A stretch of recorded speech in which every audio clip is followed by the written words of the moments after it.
consensus that higher education is the best guarantor of a promising career. But with costs of higher education soaring, finding funds for your own in case you're a young professional looking to add another degree to your resume from a top-notch university, or your child's higher education could not be possible without strategic investment and planning. Hello and welcome. Today on the show, we will explore the various ways through which you can fund your child's or your own higher education. First up, let's meet Mr. and Mrs. Sharma, parents of two daughters aged 17 and 13, and find out how they intend to fund their daughter's higher education. Sania, a 16-year-old class 12 student, is just months away from joining college. Deft at playing various musical instruments, she has a special inclination towards writing and wants to eventually make a career out of it. I'm studying humanities with maths. I'm in class 12 right now. I've just gotten into class 12. It's just been a few months. I like music, so I play the guitar and I play the drums and things. I read a lot. I'm kind of a bookworm, but mostly I prefer to write. So not fiction, but just anything that I can basically think of. Sania's 13-year-old sister Ananya shares her sister's passion for music. In fact, she's a step ahead. Ananya has already formed a music band with her school friends, but is perhaps a little too young to plan her studies and decide on her career options. I like music. I play the xylophone sometimes, thoda, and I sing and I play the keyboard a little. And I like painting. I like painting on the canvas. Their parents, Ricky and Shalini Sharma, are both entrepreneurs. Like all parents, they want to provide their daughters with the best education. However, with Sania almost on the verge of joining college, the Sharmas regret missing out on financial planning. Especially at a time when inflation is at an all-time high and cost of higher education has been rising at a steep 10 to 12% year on year. Frankly speaking, no, and what we have not done so far, and that's what it is hitting us now. And the thought of spending so much of money after once she enters the college, whether it is the normal university or she is going out, or maybe some private colleges and good universities outside Delhi and all. When we actually come to the stage and you're thinking higher education and suddenly you realize that the costs are really too much and you realize that you haven't really planned for it well in advance, then yes, it does make you a little anxious.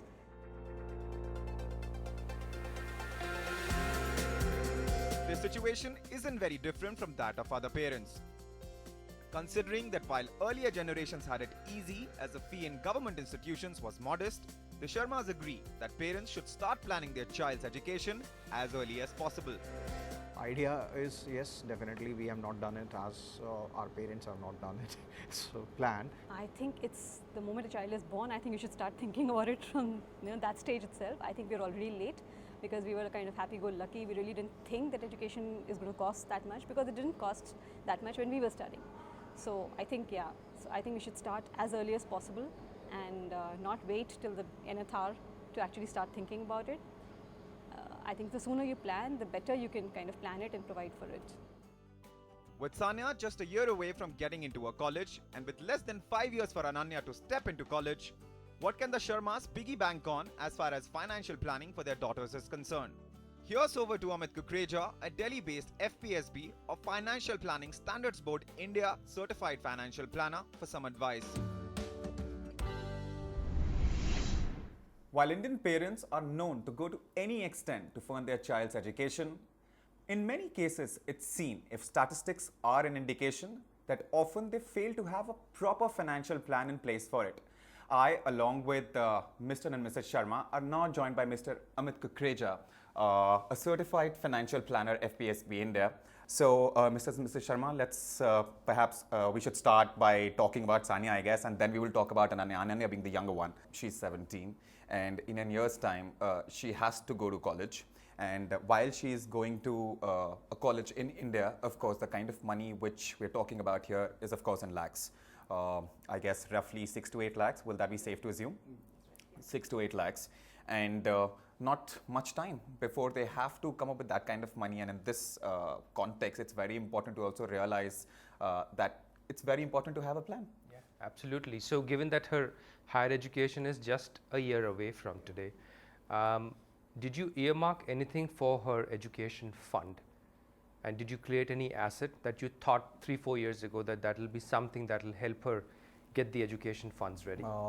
See, frankly speaking, apart from some FDs or the mutual funds, being in real estate business for long, so I've earmarked something for her. It's an apartment of, it's about roughly value, today's value we can say about 50 lakhs, which I thought at that time like it'll be good enough for her high studies.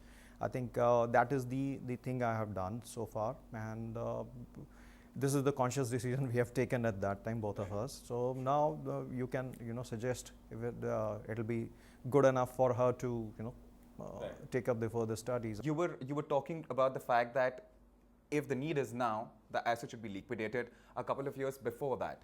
That's correct. See, it's very important that anytime you build an asset, that asset can be liquidated easily for the purpose for which you had earmarked that asset.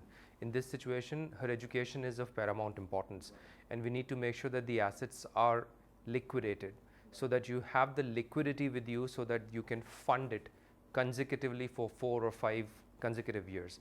In this situation, it is a clear-cut case of selling the real estate that you have bought for her, and let's get that liquidity created in the bank and then invest that money so that it grows tax efficiently for next 3 to 4 years, with your option of partially withdrawing the money every year.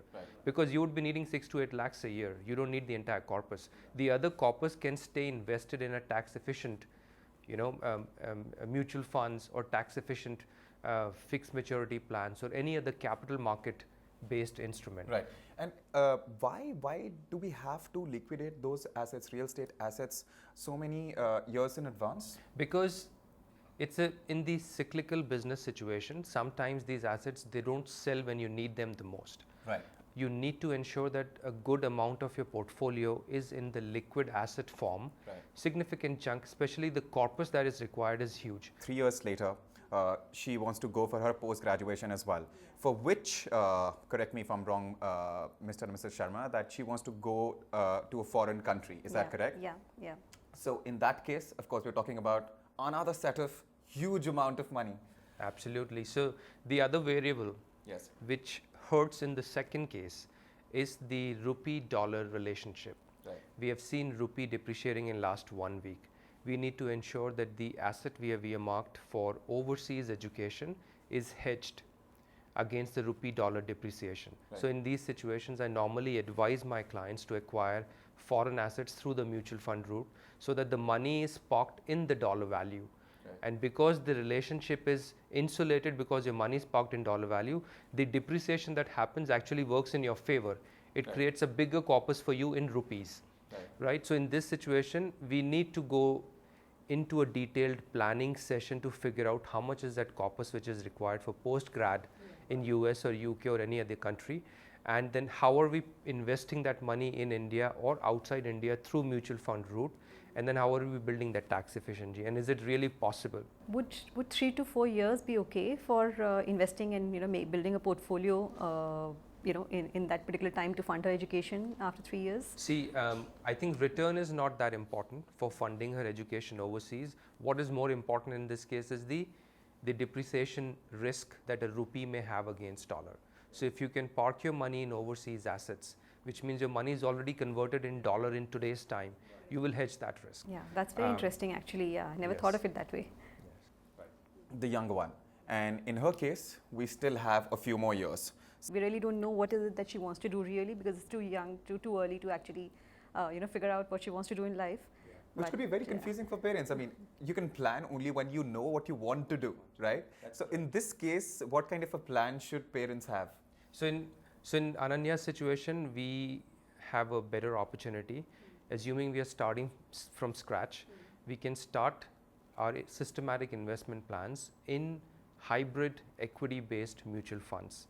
These are not too risky funds. These are very tax efficient, and since you have 5 to 6 years of time frame, at least for the first year of education, this money can go into equity markets. If you're investing about 36 to 37,000 rupees a month in hybrid equity funds, which are growing at the rate of 10% with tax efficiency, you'll be able to easily create a corpus of 30 to 35 lakhs in next 5 years. Right. But in second case, it is far more in control planning situation compared to the first case where you are at the mercy of some buyer coming and buying real estate from you. Assets. And in this case, broadly speaking, investing in a risky asset class would not be recommended at all. For the education goals, no. But It's a for strict no-no. goals, yeah, but for goals which are 8 to 9 years away from today, Yes. yes, calculated risk can be taken. Just ensure that you are not buying things on a hearsay. Do the due diligence. Ideally, when should they start investing? I think it's an annual process. As you reassess your health parameters every year, Right. you need to reassess your wealth parameters every year. As per experts, financial planning is the ideal way to find funds for higher education of your child or your own. But what if you haven't? And in case you have, but you need a little extra money? Find out how you can find those funds on the other side of this very short break.